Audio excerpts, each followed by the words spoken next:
जैसे कि रोजाना गोल्डन रूल पर चर्चा करते हैं। 10 गोल्डन रूल हैं जो संघ के बेसिक आधार हैं, जो फंडामेंटल है। अभी जेपी अम्बेडकर सर ने भी बताए हैं। तो इसी तरह से उनके अलावा भी कुछ नियम हैं, जो छोटे छोटे नियम हैं जो हाउस से पास हुए हैं।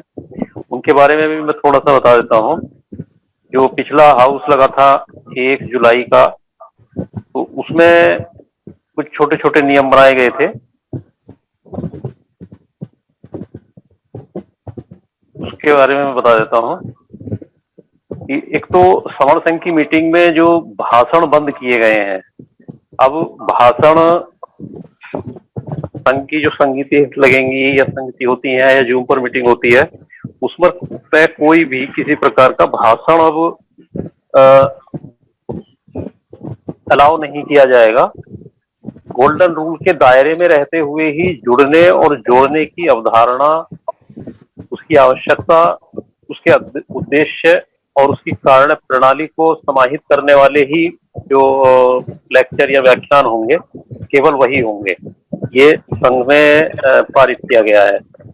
इसके अलावा कुछ छोटे छोटे जो दैनिक प्रयोग में आने वाले कुछ छोटे छोटे बातें हैं जिन पर हाउस में चर्चा हुई और उनको फिर पारित किया गया। एक तो ये कि जैसे कि बुद्ध के समय में जो संघ चलते थे, उसमें जो हाउस लगता था, तो उसमें क्या होता था कि कोई भी जब प्रस्ताव आता था तो उस पर जो संघ का सभापति होता था हाउस का, वो हाउस से 3 बार पूछता था कि अगर कोई प्रस्ताव आता था उस पर 3 बार पूछता था कि किसी को कोई आपत्ति तो नहीं है। जिसको आपत्ति है वो अपना उस पर अपनी बात रखे, और आपत्ति है तो क्यों है।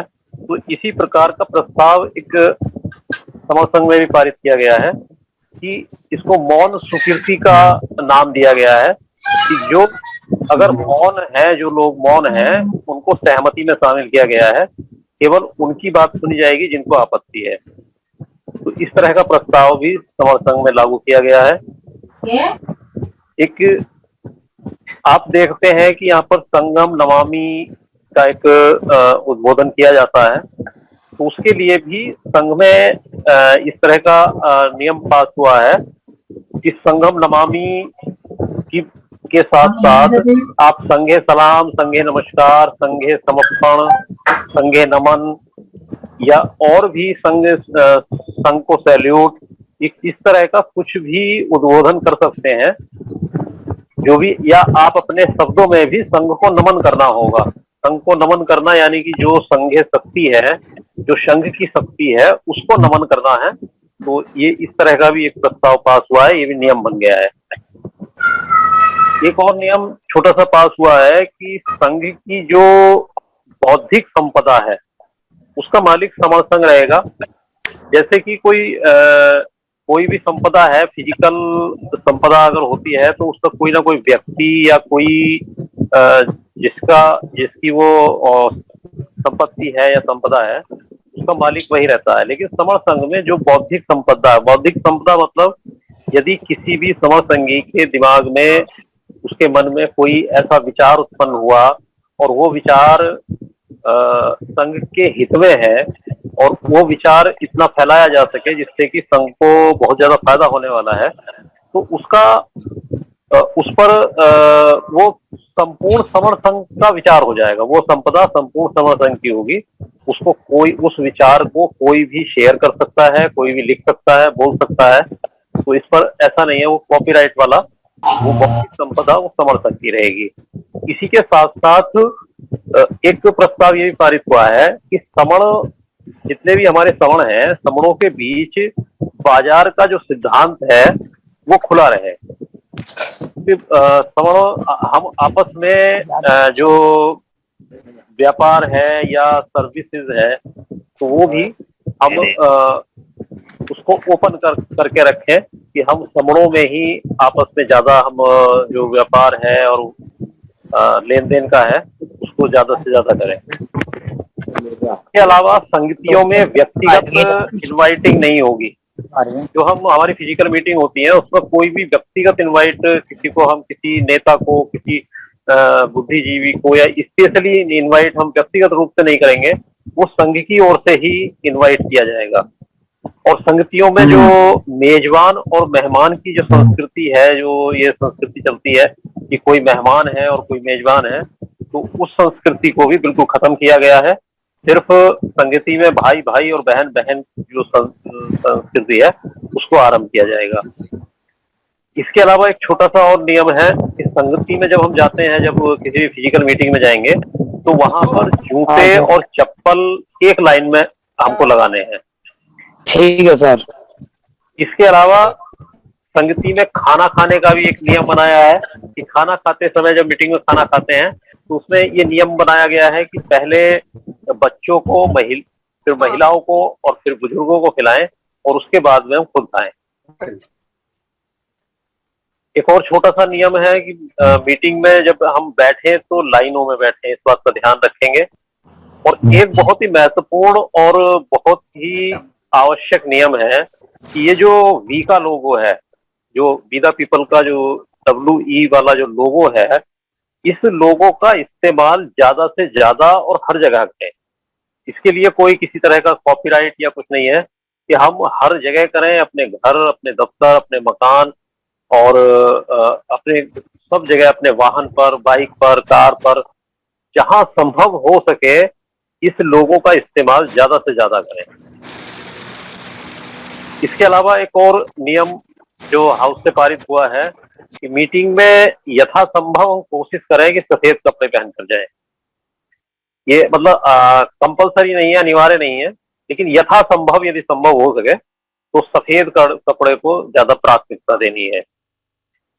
एक और छोटा सा नियम है कि जब हम किसी भी मीटिंग में हम जाते हैं तो अपना खाना साथ ले जाने की परंपरा बनानी है। अपना खाना और खाने के साथ बोतल में पानी, और पानी के साथ साथ ही जो बैठने का आसन है, वो चाहे चटाई है, दरी है, चादर है, वो भी हमेशा साथ लेकर जाएं। भले ही वहां पर कोई व्यवस्था है बैठने की या पानी की, लेकिन हमें इस तरह की आदत बनानी है कि हम अपना खाना, पानी और आसन हमेशा साथ लेकर जाएं।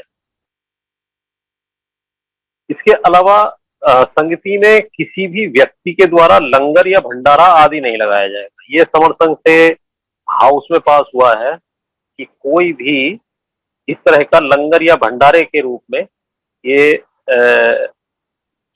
मीटिंगों में जो खाना होता है वो लंगर या भंडारे के रूप में बिल्कुल नहीं किया जाएगा। अपना खर्चा यदि घर से ले जाते हैं तो मिलाकर खाया जाता है, और घर से अगर नहीं ले जा पाते हैं और वहाँ सामूहिक रूप से बनवाते हैं, तो जो खाना हम खाएंगे उसका अपना पैसा देंगे। तो इस तरह का नियम भी हाउस में पास हुआ है। इसके अलावा जो समर संघ की एक नेटवर्किंग कमेटी है जो नेटवर्किंग का काम देखती है, तो उनको आकस्मिक निर्णय लेने का अधिकार भी दिया गया है। क्योंकि हमारा हाउस महीने में एक बार लगता है, हर महीने के 1 तारीख को लगता है, तो कई बार कुछ चीजें ऐसी होती हैं जिस पर निर्णय लेना जरूरी हो जाता है। तो ऑर्डिनेंस के रूप में ऑर्डिनेंस के अधिकार का प्रस्ताव हुआ था, तो जिस पर सदन ने सहमति दी थी, और नेटवर्किंग कमेटी को, जिसमें कि लगभग 100 मेंबर्स हैं उस कमेटी में, तो उसको ये अधिकार दिया गया है कि कोई भी निर्णय बिना हाउस के वो ले सकते हैं ऑर्डिनेंस के रूप में, और उस निर्णय को अगले हाउस में उसको हाउस से पास करा लेंगे। इसके अलावा एक और, संघ का आदेश का पालन न करने वाले पर सख्त और कड़ी सजा देने का प्रावधान का प्रस्ताव हुआ था।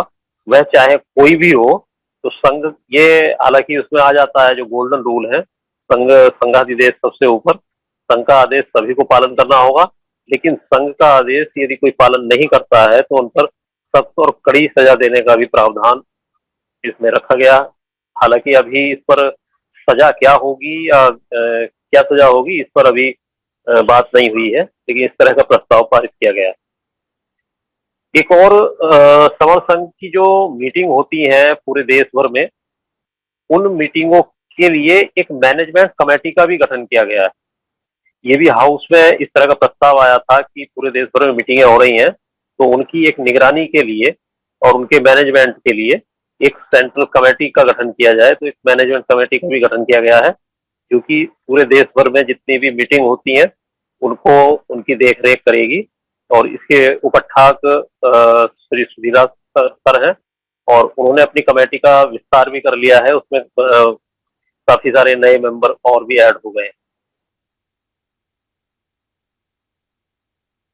इसके अलावा एक और प्रस्ताव 1 जुलाई को ही पारित किया गया है कि अभी कुछ महीने पहले समर संघ के विभिन्न घटक बनाए गए थे, जैसे कि डॉक्टर्स घटक था, महिला घटक था, इंजीनियर्स घटक था, एडवोकेट घटक था। तो अभी एक प्रस्ताव आया था इनको स्थगित करने के लिए, तो उस पर हाउस में चर्चा हुई और चर्चा के बाद यह निर्णय लिया गया कि समस्त घटक अनिश्चित काल के लिए अभी स्थगित कर दिए गए हैं, समाप्त नहीं किए हैं, सिर्फ स्थगित किए गए। और एक अंतिम जो नियम था, अंतिम एजेंडा था, समर संघ के जो गोल्डन रूल में जो यकीन रखने वाले हैं वही हाउस का हिस्सा बनेंगे। एक ये प्रस्ताव आया था कि समर संघ का जो हाउस लगता है उसका जो, हालांकि उसमें स्पोक हिस्सा लेते हैं, तो वो स्पोक सिर्फ वही बन सकते हैं जिनको जो हमारे गोल्डन रूल्स हैं उनमें यकीन, उसमें आस्था और उसमें विश्वास रखते हो, केवल वही उस हाउस का हिस्सा बन सकते हैं। तो इस प्रकार से ये पिछले महीने के हाउस में ये कुछ नए नियम बने थे। तो इस प्रकार से हर महीने कोई ना कोई इस तरह के नियम बनते रहते हैं। तो इनसे, और इसी 1 तारीख को, 1 अगस्त को यह प्रस्ताव हुआ था। इस तरह का पहले ये प्रस्ताव नहीं था कि जो सदन में, हाउस में जो प्रस्ताव पास होते थे तो वो यहाँ खुले मीटिंग में नहीं बताए जाते थे। तो इस बार इस तरह का एक प्रस्ताव आया था कि इन जो हाउस से प्रस्ताव पास हुए हैं या जो नियम बन रहे हैं या जो संघ से आदेश आते हैं, तो उनको यहाँ जूम मीटिंग पर भी लगातार बताया जाए। तो उसी के तहत मैं आज आपके सामने ये सारे प्रस्ताव रख रहे हैं। तो आगे भी जो इससे पहले के जो मीटिंगों में जो जो भी नियम बने हैं या जो प्रस्ताव पारित किए गए हैं, तो उनके बारे में भी आगे बताते रहेंगे। तो